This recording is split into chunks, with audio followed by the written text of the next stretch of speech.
दिवाली पर लक्ष्मी गणेश का पूजन क्यों किया जाता है? क्या आप जानते हो कि दिवाली में लक्ष्मी जी के साथ विष्णु जी की जगह गणेश जी को क्यों पूजा जाता है? इसके पीछे एक रोचक कहानी है। लक्ष्मी और गणेश जी की पूजा का जिक्र कई पौराणिक कथाओं में हुआ है। एक समय की बात है जब किसी वैरागी साधु को राजाओं की तरह सुख भोगने की लालसा होने लगी, इसलिए वह लक्ष्मी जी की आराधना करने लगता है। उस साधु की आराधना से प्रसन्न होकर लक्ष्मी जी उसे दर्शन देती हैं और साधु को वरदान देती हैं कि उसे सम्मान और उच्च पद प्राप्त होगा। वह साधु दूसरे दिन राजा के दरबार में पहुंच जाता है और वरदान के अभिमान में राजा को सिंहासन से धकेल देता है।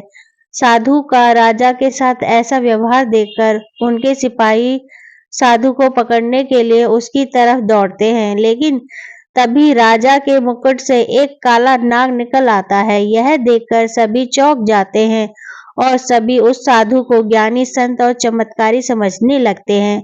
वहां दरबार में मौजूद सभी उस साधु की जय जयकार करने लगते हैं। राजा भी साधु से खुश होकर उसे अपना मंत्री बना देता है।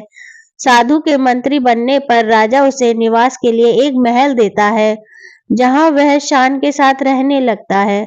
कुछ समय बाद एक दिन साधु राजा के हाथ पकड़कर उसे दरबार से खींचते हुए बाहर जाता है। यह देखकर उसके दरबारी भी पीछे पीछे भागने लगते हैं। सभी के दरबार से बाहर निकलते ही भूकंप आता है, जिससे महल खंडर बन जाता है। सबको लगता है कि साधु ने उसकी जान बचाई। इससे साधु का सम्मान और बढ़ जाता है। यह देखकर साधु में घमंड की भावना जागृत हो जाती है।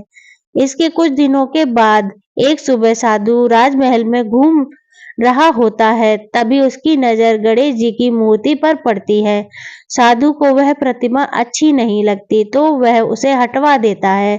इससे गणेश जी साधु से रुष्ट हो जाते हैं और उसकी बुद्धि भ्रष्ट कर देते हैं। इस कारण वह हर काम उल्टा पुल्टा करने लगता है। इससे राजा साधु से क्रोधित होकर उसे कैद खाने में डलवा देता है। साधु कैद खाने में ही फिर लक्ष्मी जी की पूजा आराधना करने लगता है। कुछ समय बाद लक्ष्मी जी की साधु दर्शन देती हैं और कहती हैं कि तुमने गणेश जी को रुष्ट किया है, इसलिए तुम्हें गणेश जी की पूजा कर उन्हें प्रसन्न करना होगा। लक्ष्मी जी की बात सुनकर साधु गणेश जी की आराधना करने लगता है। इससे गणेश जी प्रसन्न हो जाते हैं और उनका क्रोध शांत हो जाता है। वे राजा के सपने में आकर साधु को फिर से मंत्री बनाने के लिए कहते हैं।